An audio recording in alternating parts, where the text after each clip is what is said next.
Verification കഴിഞ്ഞു. അത് കഴിഞ്ഞിട്ട് പിന്നെ ഒരെണ്ണമെന്ന് ചോദിച്ചാൽ വെരിഫിക്കേഷൻ സർട്ടിഫിക്കറ്റ് വാങ്ങണം. അതിന് പിന്നെയും പോകണം പിന്നെ ചാണ്ടിയറിൽ ചെല്ലാതെ അത് കിട്ടുകയില്ല. അപ്പോൾ എന്നാ പറ്റിയെന്ന് ചോദിച്ചു കഴിഞ്ഞാൽ ഞാൻ രാവിലെ വെള്ളം ഞങ്ങൾ രാവിലെ ഞാൻ പറഞ്ഞു ഞാൻ പോയി മേടിച്ചുകൊണ്ട് വരാം എന്നും പറഞ്ഞ് ഞാൻ ഇവിടെ പാസ്പോർട്ടും എൻ്റെ പാസ്പോർട്ടും കൊണ്ടുപോയി അവിടെ പോയി സെയിം തിങ് നായർ സാറിനെ പോയി കണ്ട് സാറേ പാസ്പോർട്ടൊക്കെ കിട്ടി ഇനി വെരിഫിക്കേഷൻ സർട്ടിഫിക്കറ്റ് വേണം എന്ന് പറഞ്ഞു. അന്നേരം എന്നോട് പറഞ്ഞു വെരിഫിക്കേഷൻ സർട്ടിഫിക്കറ്റ് 2 മണി കഴിഞ്ഞ് ഇഷ്യൂ ചെയ്യത്തുള്ളൂ, അതുകൊണ്ട് 2 മണിയാകുമ്പോൾ വന്നേക്കാം, അന്നേരത്തേക്കിന് ശരിയാക്കിക്കാന്ന്. അവിടെ ചെന്നപ്പം എന്നുവെച്ചാൽ ഞാൻ സുഖമായിട്ട് പോയി ഒരു മാറ്റിനിയൊക്കെ കണ്ട് ഉച്ചയ്ക്ക് ഊണും എല്ലാം കഴിഞ്ഞ് 2 മണിയായപ്പം പിന്നെ നേരെ നായർ സാറിൻ്റെ അടുക്ക് ചെന്നു. നായർ സാർ പറഞ്ഞു അത് അവിടെ കൊടുത്തിട്ടുണ്ട്, പോയി മേടിച്ചുകൊണ്ട് പൊക്കോളാൻ പറഞ്ഞു. ഞാനിവിടെ വന്നു കഴിഞ്ഞപ്പം ഞാൻ പറഞ്ഞു ഇതുപോലെ വെരിഫിക്കേഷൻ സർട്ടിഫിക്കറ്റ് ആണ്. ഇവിടെയൊന്നും ഇല്ല, ഇവിടെ ഇല്ലില്ല. ഞാൻ പറഞ്ഞ സാധനം ഇവിടെ ഇരിപ്പുണ്ട്, നീ എടുത്ത് തരുന്നോ ഇല്ലയോ എന്ന് പറഞ്ഞാൽ മതി, ഇല്ലെങ്കിൽ ഞാൻ വേറെ പണി നോക്കിക്കോളാം എന്നാണ്. കഴിഞ്ഞ ഇവിടെയൊന്നും ഇല്ല, നോക്കട്ടെ എന്ന് പറഞ്ഞ് അവൻ ഇവിടെയെല്ലാം നോക്കിയൊന്നുമില്ല. ഞാൻ പറഞ്ഞു നായർ സാറാണ് പറഞ്ഞ ഇവിടെ ഇരിപ്പുണ്ടെന്ന്, അല്ലാതെ വേറെ ആരുമല്ല പറഞ്ഞതെന്ന് പറഞ്ഞു. അപ്പോൾ അവൻ തപ്പി നോക്കിയപ്പം അവിടെ ഇരിപ്പുണ്ട്. അപ്പം നമ്മളായിട്ട് ഓട്ടം കിറക്കാനായി ചോദിക്കണം. എനിക്ക് തപ്പിയെല്ലാം നോക്കി കഴിഞ്ഞിട്ട് എന്നോട് പറഞ്ഞു നിൻ്റേത് തരാം, മറ്റേത് തരികയില്ല, കാരണം ആൾ വന്ന് വേണം മേടിക്കാൻ. ഞാൻ പറഞ്ഞു ഞാനാണ് ഇത് രണ്ടും കൊണ്ട് നായർ സാറിൻ്റെ കൊടുത്തത്, നീ തരുന്നോ ഇല്ലയോ എന്ന് പറഞ്ഞാൽ മതി, തരുന്നില്ലെങ്കിൽ ഞാൻ നായർ സാറിനോട് മേടിച്ചോളാം എന്ന് പറഞ്ഞു. ആശാനെ എടുത്ത് തന്നു. അവിടെയും ഒരിടത്തും കൈക്കൂലി കൊടുക്കാതെ നമ്മൾ രക്ഷപ്പെട്ടു. അന്നത്തെ രക്ഷപ്പെടിയിൽ ഈ പാൻറ്റും സൂട്ടും ടൈയുമാണ്.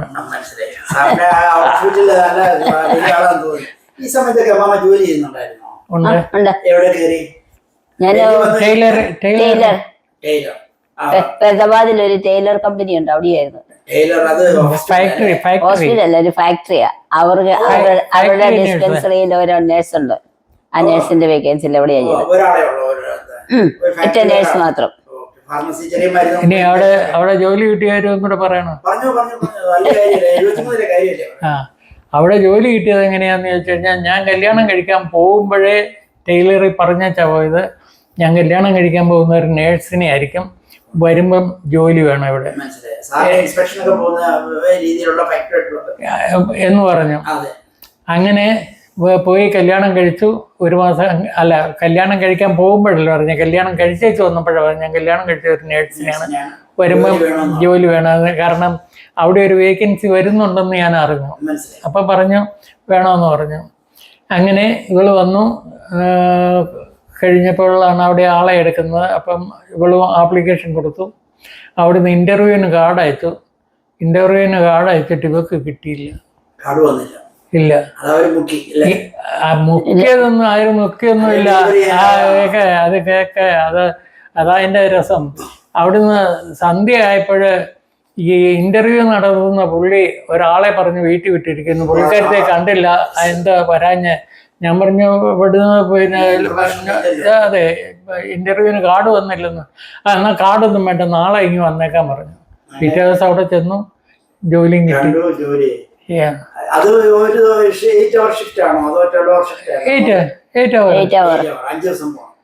ദിവസം പോണം. ഫാക്ടറി ഉള്ള ദിവസം മാത്രം. ഒരു ജോലിയില്ല അവിടെ. എല്ലാവർക്കും ബാൻഡേഡ് പൊട്ടിച്ചു വിടണം. കൈ മുറിഞ്ഞെങ്കിൽ ഒരു ബാൻഡേഡ് കൊടുക്കണം, അല്ലെ അവരെ പറഞ്ഞ് ഹോസ്പിറ്റലിൽ വിടണം. ഇത്രയൊക്കെയുള്ള. ഡോക്ടർ വരും ആഴ്ചയിൽ 1 ആൾക്കാരെയൊക്കെ കാണാനായിട്ട്.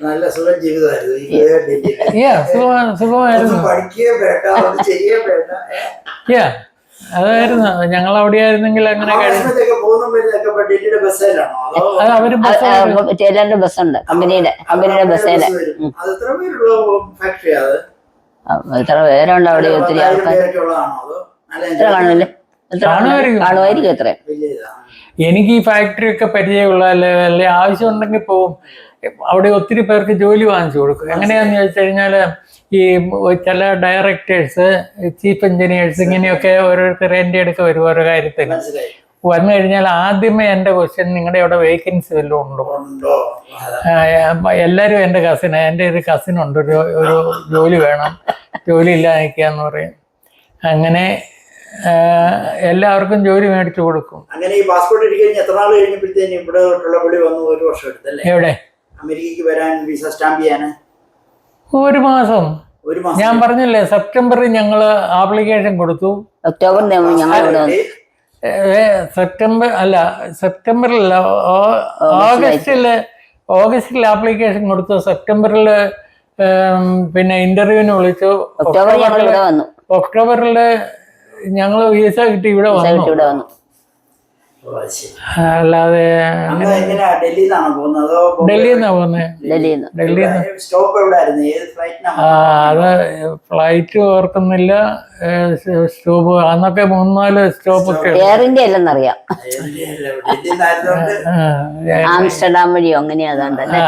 ഏത് ഫ്ലൈറ്റ് അന്ന് ഓർക്കുന്നില്ല. പിന്നെ അത് കഴിഞ്ഞിട്ട് പിന്നെ ഞങ്ങളുടെ ഫ്ലൈറ്റ് മുഴുവൻ, അതായത് അവധിക്കൊക്കെ പോകുന്നത് ഞങ്ങൾ പാനാം എയർലൈൻസിനാണ് പോകുന്നത്. പാനാം എയർലൈൻസ് നല്ല സർവീസുമാണ്. കള്ള് ഇഷ്ടംപോലെ കുടിക്കാൻ കിട്ടും. 8 വർഷം കഴിഞ്ഞ്.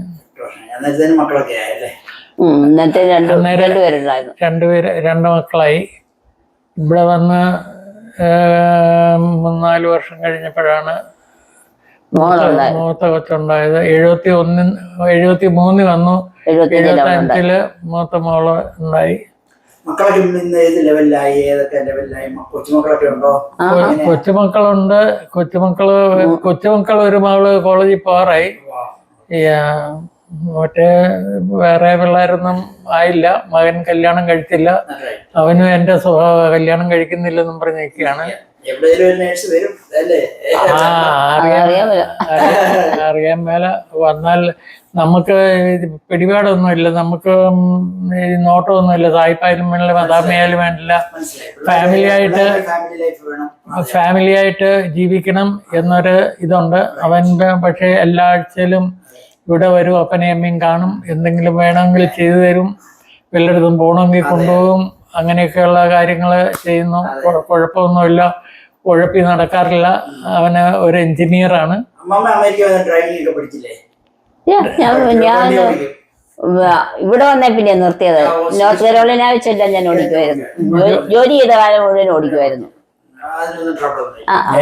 അതല്ല, ഇവിടെ വന്ന പിന്നെ ജോലിയൊന്നും ഇല്ലല്ലോ. എന്നാൽ രണ്ടുപേരും കൂടെ ഒരു കാറിൽ പോകും. പിന്നെ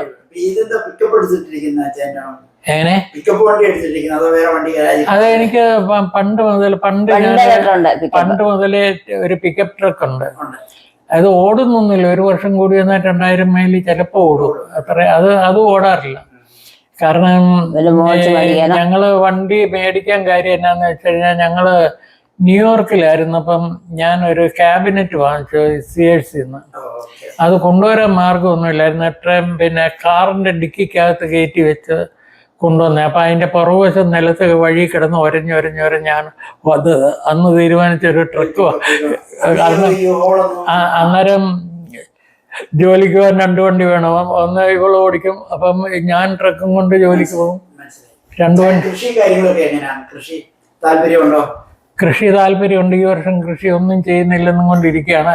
സാധാരണ എൻ്റെ ഈ പകുതിക്കലറ്റം കൃഷിയാണ്. കാരണം പാവലും പടവലും ഒക്കെ ഇട്ടിട്ട് ഈ പന്തലിടുന്നത് ഇങ്ങോട്ടായിരുന്നു. ആ പന്തലിടുന്നത് ഇങ്ങോട്ടാക്കുമ്പം ഇവിടുത്തെ പുല്ലും ഒക്കെ പോകും. അതുകൊണ്ട് ഈ പിന്നെയും കൃഷി നിർത്തി ഇനി ഒന്നും ചെയ്യുന്നില്ല എന്ന് വിചാരിച്ച് ഇരിക്കുകയാണ്. എന്നിട്ടും കൊണ്ട് അതിനകത്ത് കൊണ്ട് കുറച്ച് ഇഞ്ചി നട്ടിട്ടുണ്ട്, കുറച്ച് മഞ്ഞളുണ്ട്, ചേനയുണ്ട്, ചേമ്പുണ്ട്, കപ്പ 2 കൂടി ഇട്ടിട്ടുണ്ട്. പാവലൊന്നും ഇടാൻ സ്ഥലമില്ല. ഈ പയർ വെക്കാൻ സ്ഥലമില്ലാഞ്ഞിട്ട് ഇവിടെ ചട്ടി നിരത്തി വെച്ച് അതിനെ ചട്ടിക്കകത്ത് വെച്ചിരിക്കുന്നത്. കാരണം ഇതൊന്നും ചെയ്തിട്ട് കാര്യമില്ല. ഈ 2 പേർക്ക് തിന്നാൻ എന്തുമാത്രമേ ഉണ്ടാകുന്നത്. അതേസമയം ഞങ്ങള് നോർത്ത് കരോളിനയിൽ വെച്ചാണെങ്കിൽ ഒരു 1/2 ഏക്കർ സ്ഥലത്തോളം ഉണ്ടായിരുന്നു. അവിടെ മലയാളികളൊന്നുമില്ല. പക്ഷെങ്കിൽ ഞങ്ങളുടെ അവിടുന്ന് പച്ചക്കറി പറിക്കാനായിട്ട് 3-4 ഡോക്ടേഴ്സ് ഉണ്ടായിരുന്നു. അവർ വലിയ ഗാർബേജ് വായുമായിട്ട് വരും. വരുന്ന എല്ലാം നിറച്ച് പറിച്ചോണ്ട് പോകും. അത് ശരി. കാരണം ഒരു 1/2 ഏക്കർ സ്ഥലത്തോളം തക്കാളിയൊക്കെ ഒരു 10-20-25 മൂട് കാണും. അത് കാണും. പയറ് ഇഷ്ടംപോലെ ഉണ്ടായിരുന്നു. പാവയ്ക്ക ഇതൊക്കെ ഉണ്ടായിരുന്നു. അതൊക്കെ അവര് പറിച്ചോണ്ട് പോകുമായിരുന്നു. ഇവിടെ പള്ളിയുമായിട്ടൊക്കെ എങ്ങനെ ബന്ധം? പള്ളിയായിട്ട് എനിക്ക് യാതൊരു ബന്ധവും ഇല്ല. പള്ളിയായിട്ട് ബന്ധപ്പെടണമെന്ന് വലിയ ആഗ്രഹവും ഇല്ല ഇപ്പം. കാരണം എന്നാന്ന് ചോദിച്ചു കഴിഞ്ഞാൽ നമ്മൾ ഇരിക്കുന്നിടം ദേവാലയമാണ്. ഇവിടെ ഇരിക്കും. ഞങ്ങൾ വൈകിട്ട് പ്രാർത്ഥിക്കും, പാട്ട് പാടും, പ്രാർത്ഥിക്കും ഒക്കെ ചെയ്യും. സൺഡേയിൽ ഞങ്ങൾ TV-ക്കകത്ത് കുർബാന കാണും. ഇന്നും ഞങ്ങൾ പിന്നെ പറയുന്ന കാലി കഴിച്ച പെസഹ വ്യാഴാഴ്ചയുടെ ഇത് കണ്ടുവച്ചിരിക്കുകയാണ്. ഇപ്പോ പള്ളിയിൽ പോകാത്തതിന്റെ കാരണം എന്നാന്ന് ചോദിച്ചു കഴിഞ്ഞാല് ഞങ്ങൾക്ക് പള്ളിയുണ്ട്. പള്ളി ഞാൻ മെമ്പറുമാണ്, മെമ്പറായിരുന്നു. ഇപ്പൊ മെമ്പർഷിപ്പ് ഒക്കെ പോയി. അത് പൊക്കോട്ടെ എന്ന് വെച്ച് വിട്ടതാണ്. പള്ളിയായിട്ട് ഞാൻ പള്ളിയിൽ എന്ന് പറഞ്ഞു കഴിഞ്ഞാൽ ന്യൂയോർക്കിൽ വെച്ച് പള്ളികളുണ്ടായിരുന്നു. അന്ന് പള്ളിക്ക് അവിടെ പള്ളികളില്ലായിരുന്നു. എക്യുമിനിക്കൽ ചർച്ച് എന്നും പറഞ്ഞ ഒരെണ്ണേ ഉണ്ടായിരുന്നു. അത് ഏതച്ഛനാണ് പിന്നെ സൗകര്യം എന്നാൽ അന്ന് ചെല്ലുക. കത്തോലിക്ക അച്ഛനാണ് കത്തോലിക്ക, യാക്കോബായാണ് യാക്കോബ, അല്ലാത്തവരാണ് അല്ലാത്ത, അങ്ങനെ ഒരിത് നടന്നു. അത് കഴിഞ്ഞ് പിന്നെ പള്ളികളായി, അച്ഛന്മാർ വരാൻ തുടങ്ങി. അവിടെ ചെന്ന് അവിടെ മെത്രാപ്പൊലീത്ത അരമനയാകുന്നതിനും മെത്രാപ്പൊലീത്ത ആകുന്നതിന് മുമ്പ് അടിയുണ്ടായി. പള്ളിക്കാര് ബാവ കക്ഷി, മെത്രാൻ കക്ഷി, മറ്റേ കക്ഷി, ഈ കക്ഷി, അതിനൊക്കെ ഇൻവോൾവ് ചെയ്തു. 1, 2, 3 പള്ളി ഉണ്ടാക്കാൻ ഞാൻ മുൻകൈ എടുത്ത് ചെയ്തതാണ്.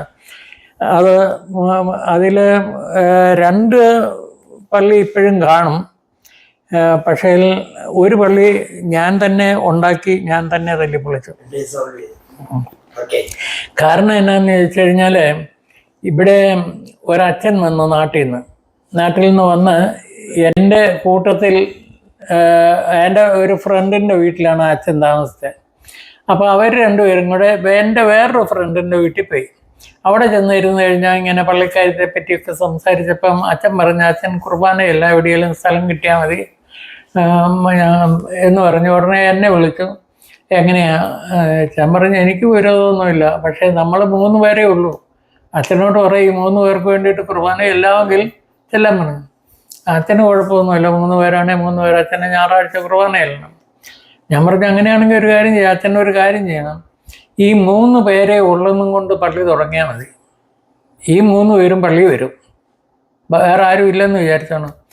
പക്ഷേങ്കിൽ ഞങ്ങളന്ന് ആൾക്കാരെ പള്ളിയിൽ കൂട്ടി. അത് ഞാൻ പറഞ്ഞല്ലോ, പെണ്ണുങ്ങൾ മാത്രമേ ഉള്ളൂ എന്ന് പറഞ്ഞല്ലോ ആ കാലത്ത്. അതായത് 73-74 കാര്യമാണ്. അവിടെ ഞങ്ങൾ പള്ളി തുടങ്ങി. എന്നിട്ട് ഞങ്ങൾ 3 പേരുള്ളവർക്ക് 3 പേർക്കും കാറുണ്ട്. ഞങ്ങളിപ്പോൾ ഈ പെണ്ണുങ്ങളെ എല്ലാം കൊണ്ടുവന്ന് കയറ്റും. കാരണം പെണ്ണുങ്ങൾക്ക് ആർക്കും കാറില്ല, എല്ലാവരും വേറെ ആരുടെയും കൂടിയാണ്, അല്ലെങ്കിൽ എങ്ങനെയും ഒക്കെ. അങ്ങനെ കൊണ്ടുവന്ന് ഞങ്ങൾ പള്ളി തുടങ്ങി. അപ്പോൾ പള്ളി ഞങ്ങൾക്ക് ഒരു കത്തോലിക്ക പള്ളിയുടെ ഒരു സൈഡ് ഫ്രീ ആയിട്ട് കിട്ടി. അവരുടെ കാപ്പിയൊക്കെ കുടിക്കുന്നിടത്ത് കാപ്പിയൊക്കെ ഉണ്ടാക്കി കുടിക്കുകയൊക്കെ ചെയ്യാൻ, ക്ലീൻ ചെയ്ത് വെച്ച് പോയാൽ മതി, ഫ്രീ ആയിട്ട് കിട്ടി. അങ്ങനെ ഞങ്ങൾ നടത്തി. അത് കഴിഞ്ഞ് ആൾക്കാർ കൂടുതൽ വരാൻ തുടങ്ങി. 10-20 പേരൊക്കെ ആയി കഴിഞ്ഞപ്പോൾ ഞങ്ങളിപ്പോൾ പിന്നെ ഈ കൊണ്ടുവരവ് നിർത്തി. കാരണം എന്നാന്ന് വെച്ചാൽ ആരെയാണ് കൊണ്ടുവരുന്നത്? ഞങ്ങൾ നേരെ വെളുക്കുമ്പോഴേ ഇവളും, അന്ന് എനിക്ക് എൻ്റെ കൊച്ചുണ്ട്, അവള് 4 കാല വലിയുന്ന സമയമാണ്. ആ തണുപ്പത്ത് കൊണ്ട് പള്ളിയിൽ കൊണ്ടിരുത്തി വെച്ചാൽ ഇവരെ എല്ലാം കൊണ്ടുവരാൻ പോകുന്ന, ഇവരെ എല്ലാം കൊണ്ടുവന്ന് പള്ളിയിലാക്കി വെച്ച് പിന്നെ അച്ഛനെ കൊണ്ടുവരാൻ പോകണം. അച്ഛനും കാറില്ല. അങ്ങനെ കുറച്ച് നാൾ ഇങ്ങനെ നടന്നു. അത് കഴിഞ്ഞപ്പം അച്ഛനൊരു പ്രശ്നം എന്നാന്ന് വെച്ച് കഴിഞ്ഞാൽ, ഞങ്ങൾ എല്ലാവരെയും കൊണ്ടുവന്ന് പള്ളിയിലാക്കി വെച്ച് അച്ഛനെ പിക്ക് ചെയ്യാൻ ചെല്ലുമ്പോൾ അച്ഛൻ അവിടെ എഴുന്നേറ്റ് വരുന്നേ ഉള്ളൂ. പിന്നെ അച്ഛൻ കുളിക്കണം, തോറണം, ഇത് കഴിഞ്ഞിട്ട് അതുവരെ ഞങ്ങൾ അവിടെ ഇരിക്കണം, ഇവരിവിടെ ഇരിക്കണം. ഇങ്ങനെ കൊണ്ടുവരാൻ തുടങ്ങി. 1-2 ഞായറാഴ്ച അങ്ങനെ ആയി കഴിഞ്ഞപ്പോൾ ഞാൻ പറഞ്ഞു, നടക്കല് ഈ പണി. അതുകൊണ്ടൊരു കാര്യം ചെയ്യാം, അച്ഛനോട് പറയാം ടാക്സി എടുക്കും വരിക. അപ്പോൾ ടാക്സിയുടെ കാശം കൊടുത്താൽ മതി, നമ്മൾ മെനക്കെട്ടിരിക്കണ്ട. അങ്ങനെ തീരുമാനിച്ചു. അപ്പം ഞങ്ങൾക്ക് പൈസയുണ്ട്. കാരണം കാണിക്ക ഷെയർ ഇടുന്നത് ആർക്കും കൊടുക്കണ്ട, അച്ഛനും കൊടുക്കണ്ട, ആർക്കും കൊടുക്കണ്ട. കയ്യിലുണ്ട്. ഇങ്ങനെ കാപ്പി കുടിക്കാനുള്ള ചിലവ് അതിൽ നിന്ന് അങ്ങ് പോകും. അപ്പം ഇങ്ങനെ തീരുമാനിച്ചു. അങ്ങനെ തീരുമാനിച്ചു. ഒരു ഞായറാഴ്ച വരുമ്പോൾ അച്ഛൻ പറയും, ഇന്ന് 550 ആയി, അല്ലെങ്കിൽ 6 ആയി, അത് എടുത്തങ്ങ് കൊടുക്കും. അങ്ങനെ കൊടുത്ത് ഒരു പ്രാവശ്യം 550 പറയും, വേറെ ദിവസം 6 പറയും, വേറെ ദിവസം വേറൊന്ന് പറയാം. ഞാൻ പറഞ്ഞു, അത് എന്നും അച്ഛനോട് കണക്ക് ചോദിക്കുന്ന ഒരു വൃത്തികേടല്ലേ. അപ്പോൾ നമുക്കൊരു കാര്യം ചെയ്യാം, ഒരു ഞായറാഴ്ച $10 വെച്ചങ്ങ് കൊടുത്തേക്കാം. അച്ഛൻ വരുമോ വരാതെ ടാക്സി എടുക്കുമോ നടന്ന് വരുമോ എങ്ങനെയെങ്കിലും ചെയ്തോട്ടെ എന്ന് പറഞ്ഞു. അന്ന് അത് കൊടുക്കാൻ തുടങ്ങി. അന്ന് മുതൽ അച്ഛൻ ട്രെയിനിന് വരാൻ തുടങ്ങി. കാരണം അച്ഛൻ താമസിക്കുന്ന വാതിക്കൽ ട്രെയിൻ സ്റ്റേഷനുണ്ട്, പള്ളിയുടെ വാതിക്കൽ അതിന് സ്റ്റോപ്പുമുണ്ട്. അച്ഛൻ വരാൻ തുടങ്ങി. ഇനി അങ്ങനെ വന്നു. ആൾക്കാരും ഒക്കെ ഇങ്ങനെ വരാറായി. ഒരു 40-45 പേര് പള്ളിയിലായി. അങ്ങനെ ഇരുന്നപ്പോൾ ഞങ്ങളുടെ പള്ളിയിൽ ഒരു കല്യാണം വന്നു. കല്യാണമെന്ന് പറഞ്ഞു കഴിഞ്ഞാൽ അവർ കല്യാണം കഴിച്ചവരാണ്. നാട്ടിൽ വെച്ച് അവർ രജിസ്റ്റർ മാരേജ് ചെയ്തിട്ട് വന്നവരാണ്. പക്ഷേ അവരുടെ രണ്ടുപേരുടെയും വീട്ടിൽ അറിയാൻ മേലത്. അവർ ഡൽഹിയിലാണ് കല്യാണം കഴിക്കുന്നത്. അപ്പോൾ ഇവിടെ വന്നപ്പം അവർക്ക് വീട്ടിലുകാരെ അറിയിക്കണ്ടേ, അതിനൊരു പള്ളിയിൽ അച്ഛൻ നിന്ന് കാണണം. അപ്പോൾ അങ്ങനെ ഒരു കല്യാണം നടത്തണമെന്ന് പറഞ്ഞു. ഞാൻ പറഞ്ഞൊരു കാര്യം ചെയ്യും, അച്ഛനോട് പറഞ്ഞു. ഞാനായിരുന്നു ട്രസ്റ്റി, വേറെ ഒരാൾ, ഈ 3 പേരിൽ ഞാൻ ട്രസ്റ്റി, മറ്റേ പുള്ളി സെക്രട്ടറി, ഇങ്ങനെയാണ് പോകുന്നത്. അപ്പം ഞാൻ പറഞ്ഞു അച്ഛനോട് പറ എന്ന് പറഞ്ഞു. അച്ഛനോട് പറഞ്ഞു. അച്ഛൻ പറഞ്ഞു ഓക്കെ എന്ന് പറഞ്ഞു, കല്യാണം നടത്താമെന്ന് പറഞ്ഞു. പക്ഷെങ്കിൽ ഈ അച്ഛനോട് ഇത് പറഞ്ഞ അച്ഛൻ ഞങ്ങളോട് പറഞ്ഞില്ല. ഞാൻ ട്രസ്റ്റിയാണ്, മറ്റേ സെക്രട്ടറിയാണ്, ഇവരോട് രണ്ടുപേരോടും പറയണ്ടേ അച്ഛൻ ഇങ്ങനെ ഒരു സംഭവം നടക്കാൻ പോകുന്നു. പറഞ്ഞില്ല. ഞങ്ങൾക്ക് സംഗതിയൊക്കെ അറിയാം, അച്ഛനോട് പറഞ്ഞ വിവരവും അറിയാം, ഈ വിവരങ്ങളും അറിയാം, കല്യാണ ദിവസം അറിയാം. കല്യാണത്തിന് വിളിച്ചു, ഞങ്ങളും പോയി. കല്യാണത്തിൻ്റെ അന്ന് അച്ഛനും വന്നു. ഞാനായിരുന്നു പള്ളിയിലെ കപ്പിയാർ. മറ്റേ ട്രസ്റ്റ് എന്ന് പറയുന്ന പുള്ളി നമ്മളെ സഹായിക്കാൻ നിൽക്കുന്ന ശുശ്രൂഷക്കാരൻ. ഞങ്ങൾ രണ്ടുപേരും ദുബായിലും അച്ഛനുമുണ്ട്. കല്യാണം കഴിഞ്ഞു. ഇതെല്ലാം കഴിഞ്ഞു. പെണ്ണും ചെറുക്കനും കാണിക്ക ശേഖരം എന്നും പറഞ്ഞ് ഓരോ $1 അവിടെ ഇട്ടു. അച്ഛൻ 25 രൂപയും കൊടുത്തു. അതിനകത്ത് ഞങ്ങൾ തമ്മിൽ പിണങ്ങി. പള്ളിയിൽ വിളിച്ചു പറഞ്ഞില്ല. നിയമം അനുസരിച്ച് പള്ളിയിൽ വിളിച്ചു പറയണം കല്യാണം. വിളിച്ചു പറയാനുള്ള പേപ്പർ അവൻ കൊണ്ടുവന്ന് എൻ്റെ തന്നു, ഞാൻ അച്ഛൻ്റെ കൊടുത്തു. പക്ഷെ അച്ഛൻ വിളിച്ചു പറഞ്ഞില്ല. ഇതല്ലേ. അപ്പോൾ ഈ കല്യാണം എല്ലാം കഴിഞ്ഞപ്പോൾ ഞാൻ ട്രസ്റ്റിയാണ്. ഞാൻ ക്വസ്റ്റ്യൻ, ഒരു കല്യാണം കഴിച്ചാൽ 2 രൂപ കിട്ടിയ പോരെ പള്ളിക്ക്. അച്ഛന് 25 രൂപ തന്നു. അച്ഛൻ അവനോട് പറയാ, നീ ഇത് എനിക്ക് തരണ്ട, പള്ളിക്ക് കൊടുത്തേക്കാൻ പറഞ്ഞാൽ അവൻ 25 രൂപ പള്ളിക്കും തന്നേനെ, 25 രൂപ അച്ഛനും തന്നേനെ ഇല്ലേ. അതുകൊണ്ട് ഇങ്ങനെ പള്ളി പോകാൻ പറ്റില്ല. അത് തന്നെയല്ല, കല്യാണം വിളിച്ചു പറഞ്ഞില്ല. അച്ഛൻ ട്രസ്റ്റിയോടും സെക്രട്ടറിയോടും പറഞ്ഞില്ല ഇങ്ങനെ ഒരു സംഭവം നടക്കുന്നു. അച്ഛൻ ചൂടായി. അച്ഛൻ പറഞ്ഞു, എന്നോട് ആരെങ്കിലും കല്യാണം നടത്താൻ പറഞ്ഞാൽ ഞാൻ കല്യാണം നടത്തി കൊടുക്കും, അതെൻ്റെ ഒരു അവകാശമാണ്, മറ്റേതാണ് മറിച്ചതാണ്. കല്യാണത്തിൻ്റെ സർട്ടിഫിക്കറ്റ് വേണമെങ്കിൽ നാട്ടിലെ പള്ളിയുടെ ലെറ്റർ. അങ്ങനെ ഞങ്ങൾ തമ്മിൽ വഴക്കുണ്ടായി. ഞങ്ങൾ ഒരു ദിവസം കമ്മിറ്റി വിളിച്ചു കൂട്ടി. അന്നേരത്തേക്കിന് അച്ഛൻ വലിയ കശാപ്പുകാരൻ വരുന്ന പോലെ അങ്ങനെ വന്ന് ബഹളം ഉണ്ടാക്കി കമ്മിറ്റി തീരാതെ പോയി. അപ്പം അതോടുകൂടി ഞാൻ പള്ളിയിൽ നിന്ന് അങ്ങ് മാറി എന്ന് പറഞ്ഞു കഴിഞ്ഞാൽ ഞാൻ പോയില്ല. അപ്പം പിന്നെ അച്ഛൻ കുർബാന വരുമ്പം തൂക്കിട്ട് വീശാൻ ആരുമില്ല. ഞാൻ ഒരു ഞായറാഴ്ച അല്ലാതെ ആയപ്പോൾ മറ്റേ പുള്ളി പിന്നത്തെ ഞായറാഴ്ച വന്നില്ല. അങ്ങനെ വന്ന് ആൾക്കാർ മുഴുവൻ അങ്ങ് പിരിഞ്ഞുപോയി. ആ പള്ളി അതോടെ തീർന്നു, ആ ഒരു കല്യാണത്തോടെ. നല്ല സ്ഥലം എന്ന് പറയുന്നത് north Carolina and south Carolina. ഞങ്ങൾ നോർത്ത് കരോളിനയിൽ ആഷ്വിൽ എന്ന് പറഞ്ഞ സ്ഥലത്താണ് താമസിക്കുന്നത്. അവിടെ കുന്നും മലയും നമ്മുടെ നാട്ടിലെ കുട്ടിക്കാനം മാതിരിയാണ് ഇരിക്കുന്നത്. തണുപ്പുണ്ട്, മഴയുണ്ട്, മഞ്ഞുണ്ട്. പക്ഷെങ്കിൽ അത് നമുക്ക് അസുഖമായിട്ടൊന്നും ഇല്ല. പക്ഷേ ഞങ്ങൾ താമസിച്ച ഈ നോർത്ത് കരോളിനായി താമസിക്കുമ്പോൾ ഞങ്ങൾക്ക് അടുത്ത മലയാളികൾ ആരുമില്ല. ഞങ്ങളുടെ ഏറ്റവും അടുത്ത പരിചയം ഉണ്ടായിരുന്ന മലയാളി എന്ന് പറഞ്ഞാൽ ഏതായിട്ട് 60 മൈല് ദൂരെയാണ്. ഗ്രോസറി മേടിക്കണമെങ്കിൽ ഞങ്ങൾ 3 മണിക്കൂർ 4 മണിക്കൂർ ഡ്രൈവ് ചെയ്ത് അറ്റ്ലാന്റിക് പോകണം. അറ്റ്ലാന്റിക് പോയാണ് ഗ്രോസറി വാങ്ങിക്കുന്നത്. പോകുമ്പം പിന്നെ കുറെ വാങ്ങിച്ചുകൊണ്ട് ഒരു മാസം ഞങ്ങൾ പള്ളിയിൽ പോകുന്നതും അറ്റ്ലാന്റയിലായിരുന്നു. മാസത്തിൽ ഒന്നൊക്കെ ആയിരുന്നു പോകുന്ന. ആദ്യകാലങ്ങളിൽ എല്ലാ ഞായറാഴ്ചയും പോയിരുന്നു. പക്ഷെ അത് നടക്കില്ല. കാരണം പള്ളിയിൽ പോകുന്നത് വെളുപ്പിനെ 4 മണിക്ക് പോയെങ്കിലേ പള്ളി കുർബാനയുടെ സമയത്ത് അവിടെ ചെല്ലാൻ നോക്കും. 3 hours ഡ്രൈവ് ഉണ്ട്, 1 way. അപ്പം വെളുപ്പിനെ പോകുന്നതുകൊണ്ട് പകുതി ഓടിച്ച ചെവിടിയെല്ലാം റെസ്റ്റ് ഏറിയായി കിടന്ന് ഒന്ന് മയങ്ങിയ പിന്നെ പോകുന്നത്. എന്നാലും അച്ഛൻ വരുന്നതിന് മുമ്പ് ഞങ്ങൾ പള്ളിയിൽ ചെല്ലും. അങ്ങനെ ഒരു ഇതുണ്ട് പള്ളിയിൽ. പിന്നെ ആയി, ഇഷ്ടം പോലെ ആയി. ന്യൂയോർക്കിൽ ഒരു പള്ളി വെച്ച് 15 85 വരെ.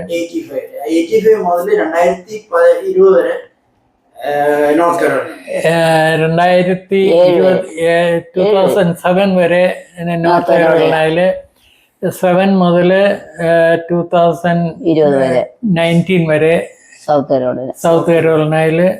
അത് കഴിഞ്ഞിട്ട് ഇവിടെ ഇതിലെ മറ്റടുത്ത് ഞാൻ പറഞ്ഞല്ലേ 60 മൈലുണ്ട് ഒരു മലയാളി എന്ന് പറഞ്ഞാൽ അയലോക്കം പറയാൻ. മറ്റടുത്ത് പോയാൽ ഒരു 3-4 ഫാമിലി ഉണ്ട് അവിടെ. ജോലിയില്ല, റിട്ടയർ ആയി ഞങ്ങള്. 27 ഞങ്ങള് നോർത്ത് കരോളിനായി റിട്ടയർ ആയി കഴിഞ്ഞപ്പോ സൗത്ത് കരോളിനായി. എവിടെയാ? സൗത്ത് കരോളിനായി അവിടെ താമസിച്ചു. ഹൂസ്റ്റനും പിള്ളേർ ഇവിടെയല്ലേ. മോൻ ഇവിടെയുണ്ട്, മോള് ഡാളസിലുണ്ട്. അതുകൊണ്ട് ഇഞ്ഞു പോകുന്നത്.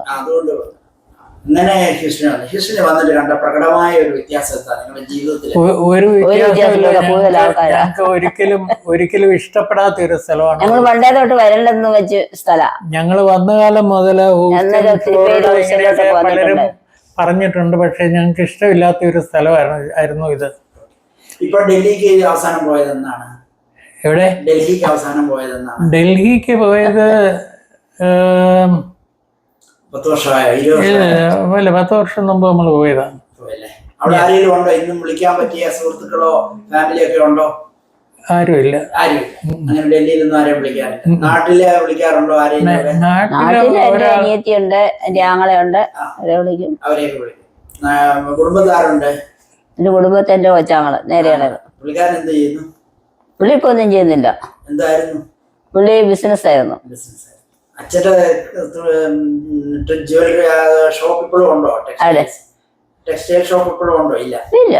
അതെല്ലാം പോയി. ആരും ഇല്ല. അവരൊക്കെ മരിച്ചുപോയി. മൂത്ത ആങ്ങളമാരൊക്കെ മരിച്ചുപോയി.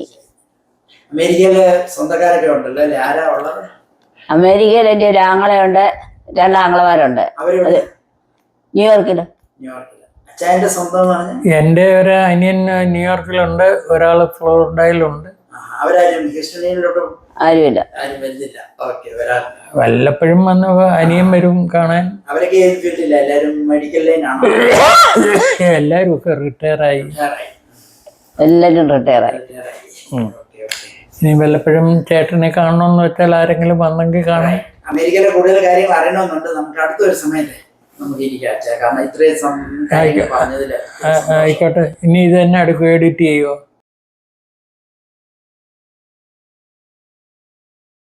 Thank you.